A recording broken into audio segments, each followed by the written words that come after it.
हर जगह भूत नहीं होते, पर कुछ जगह पर इंसान भी पूरे नहीं होते। और क्वार्टर नंबर 13 वो सिर्फ एक कमरा नहीं था, वो एक ऐसा राज था जहां जाने वाले लोग वापस आकर भी वापस नहीं आते। रेलवे कॉलोनी लगभग 50 साल पुरानी। ज्यादातर क्वार्टर्स टूट फूट चुके थे, दीवारों में दरारें, सड़कों पर सन्नाटा। रात होते ही स्ट्रीट लाइट झिलमिलाती और जमीन पर घनी ढूंढ बैठ जाती। पर इन सब के बीच एक जगह ऐसी थी जो अलग ही महसूस होती थी, क्वार्टर नंबर 13। लोग कहते थे रात को इस कमरे में रोशनी अपने आप जल जाती है, पर बातें सिर्फ बातें थीं, कोई प्रूफ कभी नहीं मिला। तब तक जब राघव का ट्रांसफर यहां नहीं हुआ। राघव 30 साल का एक सिंपल आदमी, ना ज्यादा मस्ती ना ज्यादा सवाल, काम से काम रखने वाला बंदा। उसको जो क्वार्टर अलॉट हुआ, नंबर 13, शिफ्ट के वक्त चौकीदार ने चाबी देते हुए उसे रोका। साहब, रात में कमरा बंद रखना, चाहे कोई भी आवाज आए जवाब मत देना। राघव मुस्कुरा दिया। अरे यार, मैं बच्चा थोड़ी हूं। राघव ने चाबी घुमाई, दरवाजा खुला और वो अंदर गया।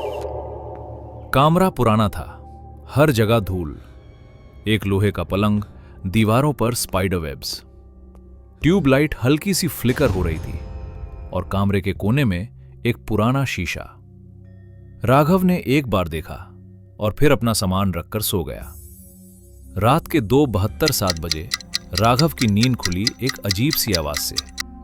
Talk talk talk. खिड़की का ग्लास बस हल्का सा हिल रहा था।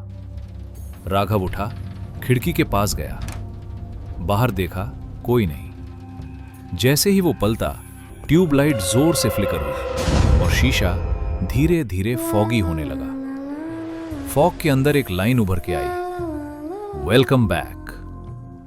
राघव फ्रीज हो गया।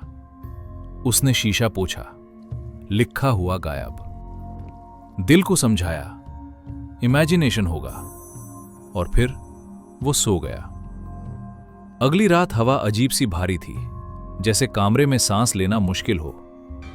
2:72 AM। इस बार टैपिंग नहीं, सीधा दरवाजे पर धड़ धड़ धड़। राघव गुस्से में उठा और दरवाजा खोला। बाहर एक औरत खड़ी थी, सफेद नाइट गाउन, बिखरे काले बाल और लाल चमकती आंखें। वो धीरे से बोली, तुम आ गए वापस। राघव घबरा कर दरवाजा जोर से बंद करता है और चैन लगा देता है। और तब कमरे के अंदर से वही आवाज आई, गेट क्यों बंद किया राघव? उसका नाम, उस औरत को उसका नाम कैसे पता?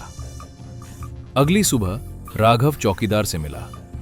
चौकीदार ने उसे एक पुरानी धूल भरी फीले दी।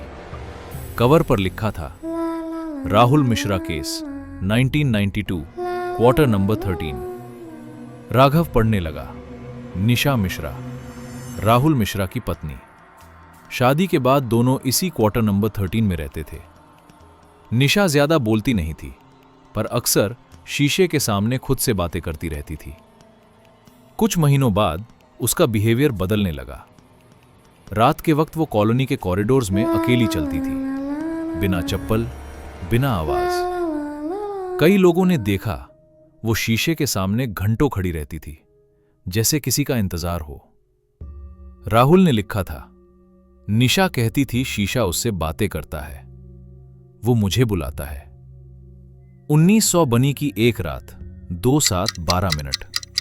लोगों ने क्वार्टर नंबर 13 से एक औरत के चिल्लाने की आवाज सुनी। दरवाजा तोड़ा गया। कमरा खाली था। निशा गायब थी, ना खून ना निशान, बस शीशे पर उंगलियों के निशान, जैसे किसी ने बाहर निकलने की कोशिश की हो।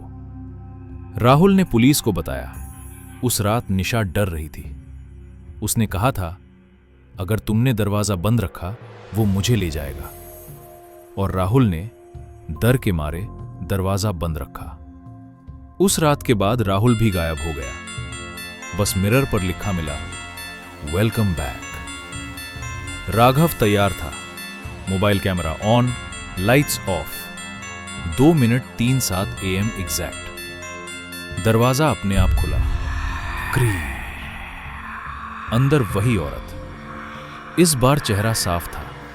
वो बोली, राहुल, तुम आ गए ना? मैंने कहा था तुम मुझसे भाग नहीं सकते। राघव चिल्लाया, मैं राहुल नहीं हूं। वो हंस पड़ी, पर वो हंसी नहीं थी। सारी लाइट्स बंद, सिर्फ शीशा चमक रहा था।